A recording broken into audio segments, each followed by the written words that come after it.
Hey everybody, and welcome back to FSi DFS. Hope you all had a phenomenal week. As we head into the weekend here, we're going to be looking at the main slate on DraftKings, 11 game slate, a Coors slate. Pay attention to the weather. I'll be honest, I don't know exactly how big of a rain threat this is. I haven't looked into the weather, just into the players and the plays at this point in time.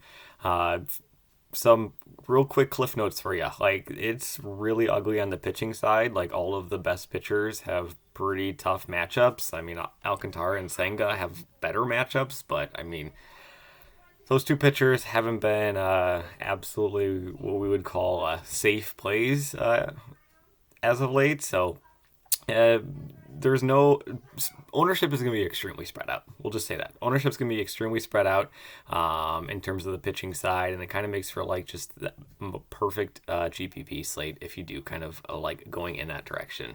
But we'll just kind of go through, talk about it real quick. Here's the sheet. I'm not going to dive super deep just because it is a larger slate and we're kind of close on time. It's only like 3 hours until lock here, and I want to get this video out for you. But Eovaldi, number one pitcher on the slate, 11K, super expensive, tough matchup. But still, I mean, he's been the safest pitcher. He's been the most consistent pitcher. He's been the best pitcher, essentially, for everybody. So the 11K price tag makes sense. It is a brutal matchup going up against Tampa Bay. But still, when we're looking at, all of the other pitchers on this slate, and they're also in tough matchups, like those higher tier pitchers who have, less of a floor. I do still have Eovaldi as number one. It's going to be tough to kind of put him in, especially if you want to go with that Coors Field stack. But I think there are some cheaper options, especially on a team like Arizona and Milwaukee, where you can certainly make that happen. Ryan, Bradley, those are other two guys who, they provide a decent floor. They have some strikeout upside to go along with them. But again, just in really tough matchups. Bradley is much, much cheaper at 9.3K going up against Texas. But Texas does fairly well going up against right-handed bats just because they have so much of that lefty power in guys like Lowe and guys like Seager. And just the Texas offense in general is solid. So, not super thrilled there, and I feel like that's going to be a consistent theme here. Is there's not one pitcher where I'm like, yeah, here we go. This is going to be your starting SP1 on the slate. It's just you can make a case for really any of these guys up at the top. So if you want to like absolutely blow up the rankings that I have here in the high tier, I totally listen to that argument. Senga, Alcantara. I can really distinguish these two. They definitely have the better matchups of any of these high-tier pitchers. Alcantara has just, he's been so bad as of late. I want to play him against the White Sox here. But, he's seen a decline in his strikeouts, which honestly it's not the greatest strikeout rate of like a 9.5K pitcher in the first place, but he's allowing a lot of earned runs. He's having some control issues. You can see he's just generating a lot of walks as well. So it's all pretty much concerning. So while he does have a nice matchup comparatively against the rest of the top guys, he just hasn't really been very trustworthy. Senga, he's been a little bit more trustworthy. He's kind of been like the off and on kind of guy if you're a big thing into patterns, and well, don't be in DFS. But if you are, hey, he's in line for a 30 DK point game with going boom bust, boom bust, boom bust all the way back for the past month here. But don't look into that at all. The one thing that we do have to pay attention to with Senga here, though, is his home road splits. For whatever reason, phenomenal at home under sub 2 ERA. But on the road, it is disastrous. So Pittsburgh, they can be a scrappy offense. We've seen it at times throughout the season. So do you want to pay 10K for a guy who, he has minimal floor and an ERA north of 6 on the road? I don't know. So it is an easier matchup, but it's nothing to get super thrilled about. I do think Kopech, though, in the mid-tier, quote-unquote mid-tier at 9.1K, we got a lot of expensive pitchers. They're not really as a mid-tier because you'll see like 4 pitchers below Kopech. We're already in the 6Ks. But Kopech has been fantastic in terms of his strikeout upside. 10, 9, 10, 9. He's shown he's got the stuff. In seasons past, he can go north of 100 pitches. He's at home. He's facing Miami, a team with a lot of strikeout upside. So I actually think that Kopech might be one of my favorite plays. I struggle even saying that just because I just don't like this slate one bit. But I do think at Kopech, if you want to put him in as like your SP1, fine. Totally would understand that. He's probably been the hottest pitcher, maybe outside of Eovaldi, but he comes at a 2K discount. So I do really like Kopech there. Teheran, Mikolas, and Gore. Gore is almost in like the no interest category, to be completely honest. There's a reason I have Atlanta as my favorite GPP play. But if you do want to go there, he has shown capabilities of, producing some nice scores, and maybe he could be a GPP pitcher for you. Nola would be another GPP only play for me. But yeah. Into the mid-tier, we got two high-tier prospects with Miller and Abbott, both fairly cheap. Miller is 7K, Abbott is 6.5K. Again, these are like higher tier prospects, pitching prospects for their organizations. Both on the road, both in, not easy matchups, but not the most difficult matchups either, going up against Philly and going up against St. Louis. So if you do want to pair Kopech with one of these guys, I think that's probably going to be a pretty popular option. Even if you just want to do like a Miller and Abbott SP1, SP2 and just jam in like San Diego or Atlanta or Arizona, Colorado, whoever you want, I do think that could be viable as well. But both of them in their brief stints in the major leagues, I think Abbott only has one start, to be completely honest. He's only got one start, but it was fantastic. But he was just destroying the minor leagues. Just a great prospect. Cincinnati's got a lot of fun guys coming up into the majors, so they'll be a fun team to watch for quite some time. Nelson going up against Detroit, going to have some interest in him just because of his price tag, and then Schuster, Boyd rounding things out, but not a whole lot of interest. So that's kind of where pitching is at.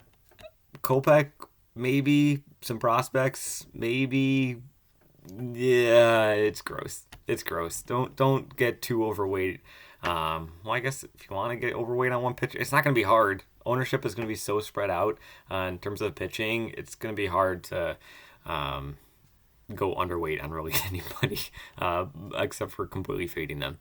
So into the bats, San Diego is obviously your number one team going up against Freeland in Coors Field. It's going to be Tatis and Bogarts and Machado and the return of Gary Sanchez. He's back after bouncing around between like 4 major league teams and threatening to go to Japan. He's finally found his home in San Diego, and he's been doing very well with it. So he's probably going to be like your core 4 if you do want to go with a large San Diego stack, but you can see you're already below 4K remaining for your average remaining salary. So you'd have to probably go down to one of those cheap pitchers like Abbott or Miller if you do want to go with the big San Diego stack. Colorado on the other side of things for this game, going up against Weathers. So I do have, Weathers is not a great pitcher, so I do have interest in Colorado.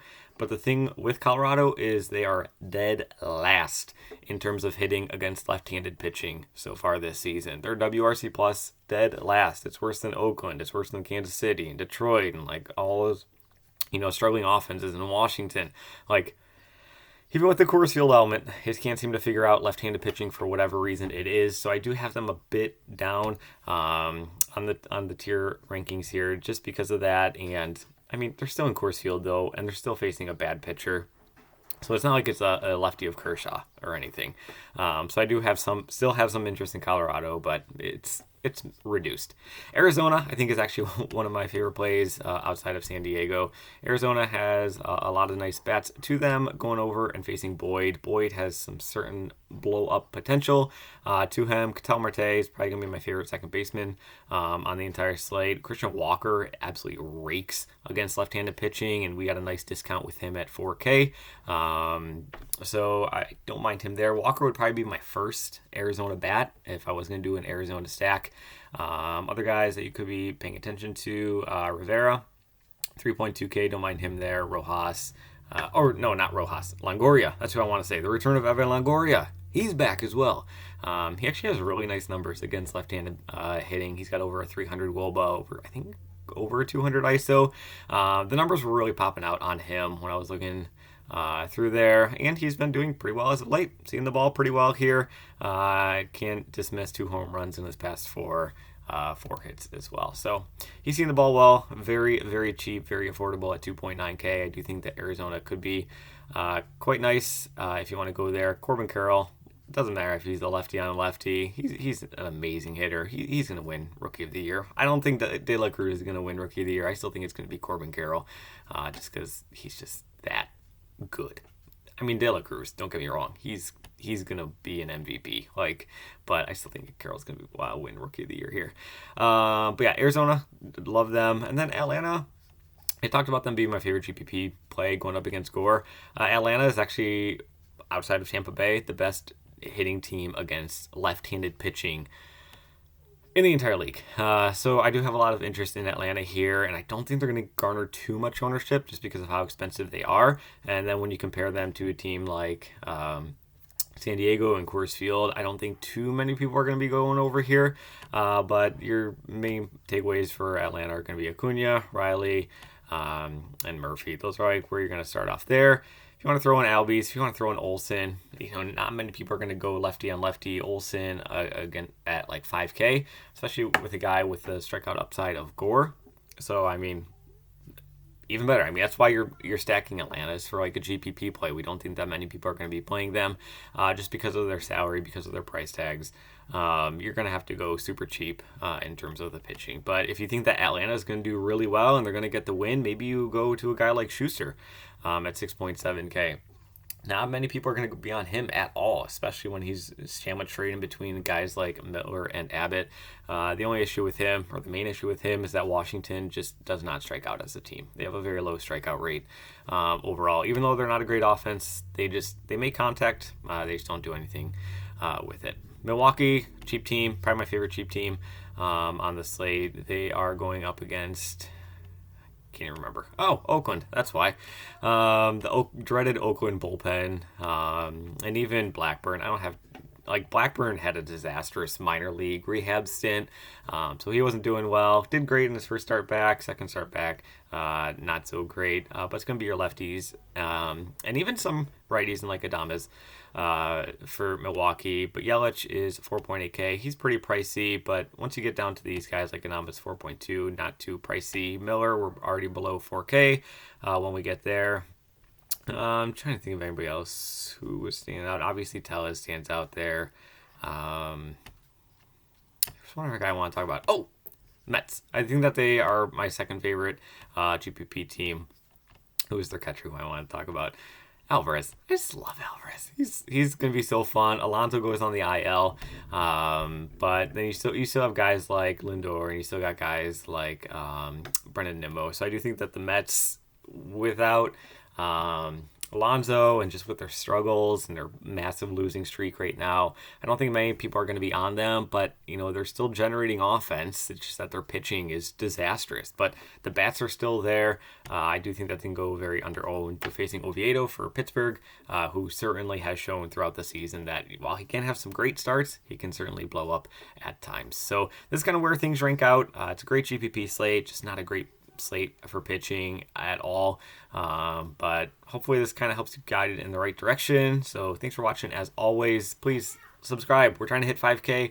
We'll probably do some great giveaway if we can hit 5K. But yeah, so this is where things stand. Good luck in your contest as always. Thanks for watching. We're off on Sunday, and we'll see you back on Monday.